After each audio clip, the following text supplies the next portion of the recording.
हम कौन हैं, आप कौन हैं, ये हमारे और आपके चरित्र तय करते हैं। हमारे आचार विचार, संस्कार और हमारे कार्य तय करते हैं। हमारे डीएनए और हमारे नायक तय करते हैं। जैसे हमारे हीरोज वैसे हम। इसलिए मैं बार बार यह कहता हूं कि आप अपना हीरो सोच समझ कर चुने और उनके पद चिन्हों पर चलकर स्वयं को और समाज को भी फायदा पहुंचाएं। नमस्कार।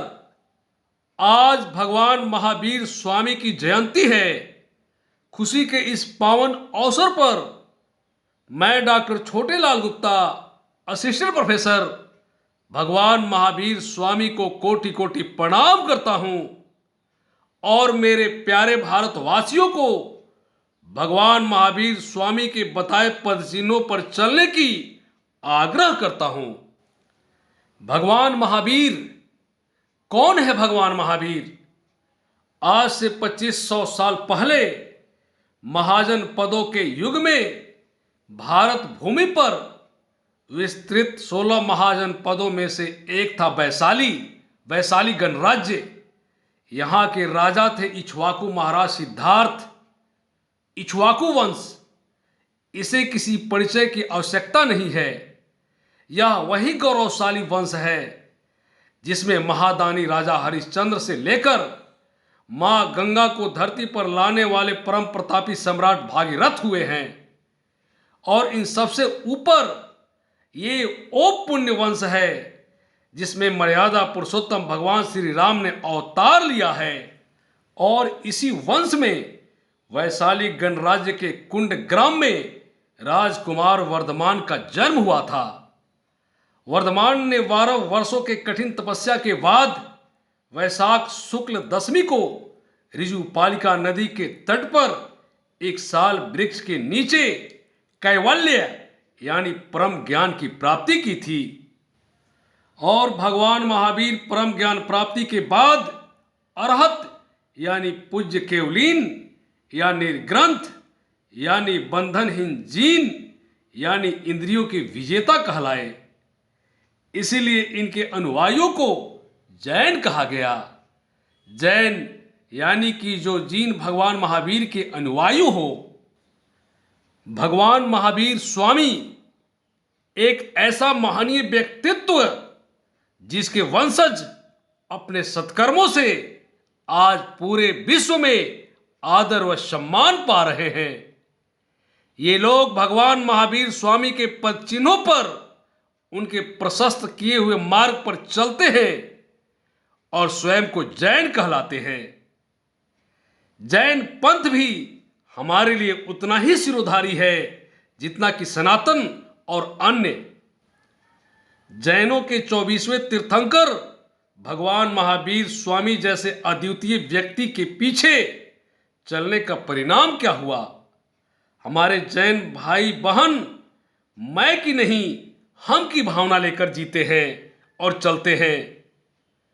चमन में रंग और खुशबू मिले तो बात बनती है। तुम ही तुम हो तो क्या तुम हो, हम ही हम हैं तो क्या हम हैं।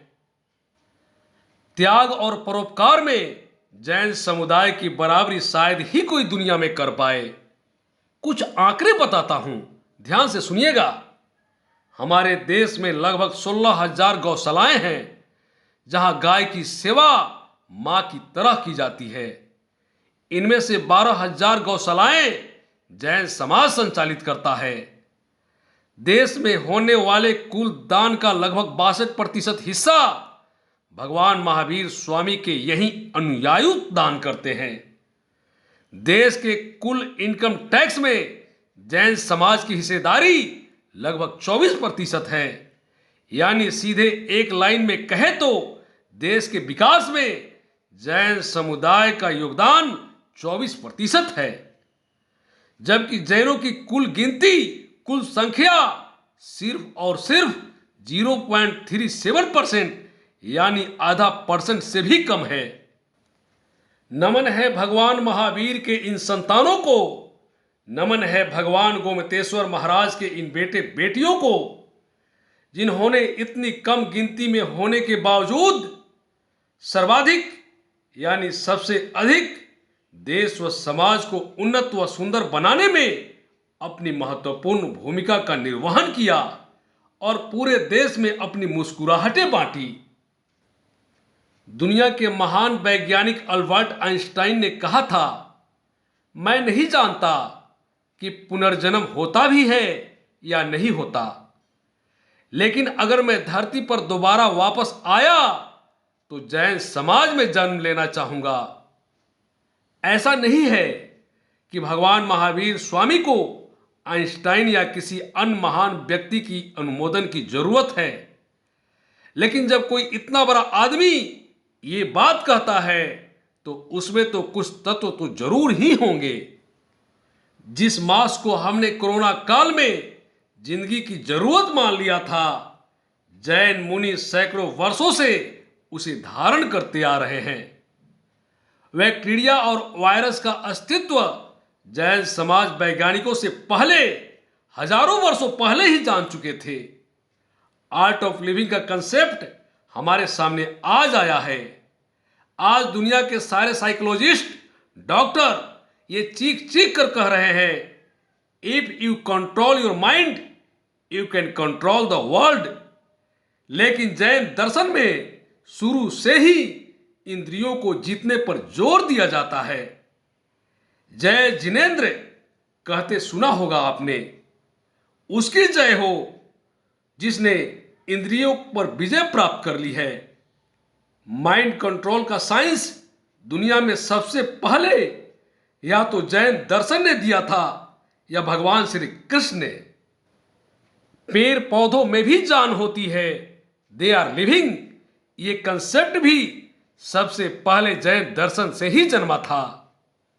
हमारे महान वैज्ञानिक जगदीश चंद्र बोस ने जैन दर्शन के इसी सोच पर मोहर लगाते हुए यह सिद्ध कर दिया कि पेड़ पौधे निर्जीव नहीं होते, उनमें भी जान होती है, वे सजीव होते हैं।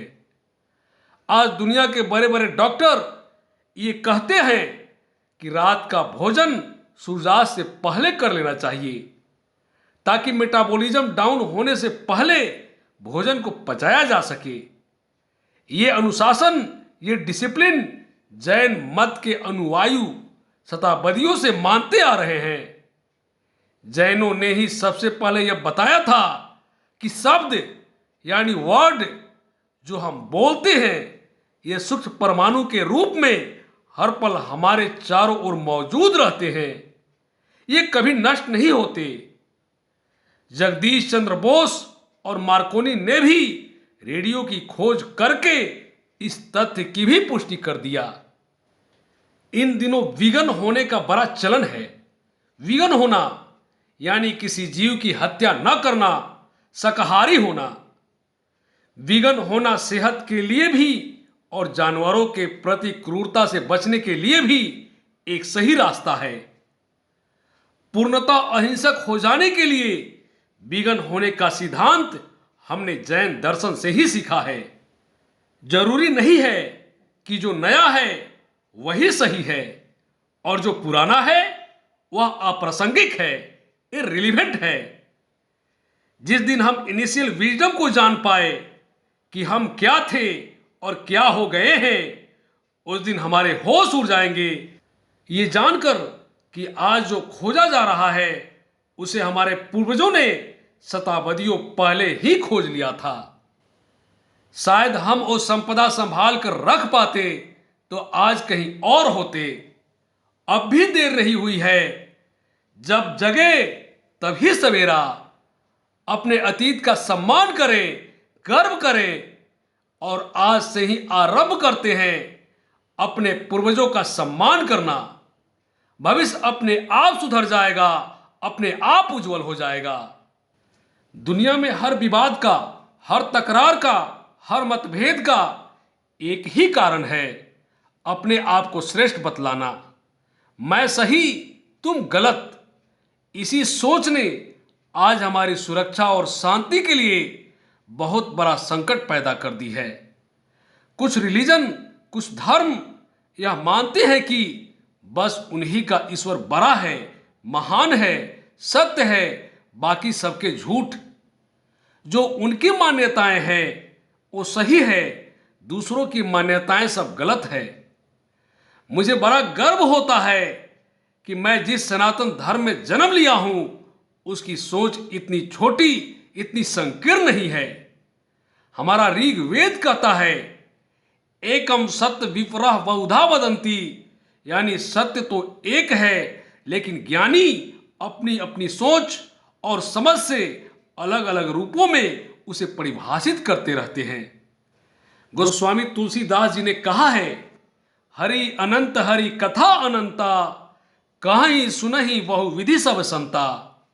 हम नहीं मानते कि कोई गलत है, कोई छोटा है, सब सही है। हम सब एक ही परमात्मा के संतान हैं। दूसरे के विचारों का, उनके मत का सम्मान जैन दर्शन की जड़ों में अंदर तक प्रविष्ट है। तो आइए एक बार पुनः भगवान महावीर के चरणों में अपना सर झुकाएं और उनके बताए हुए मार्ग पर चलने का प्रण लें और स्वयं आगे बढ़ें और प्रेम भाईचारे के साथ देश दुनिया को भी आगे बढ़ाएं। आपने मुझे धैर्य के साथ सुना, इसके लिए आपको धन्यवाद।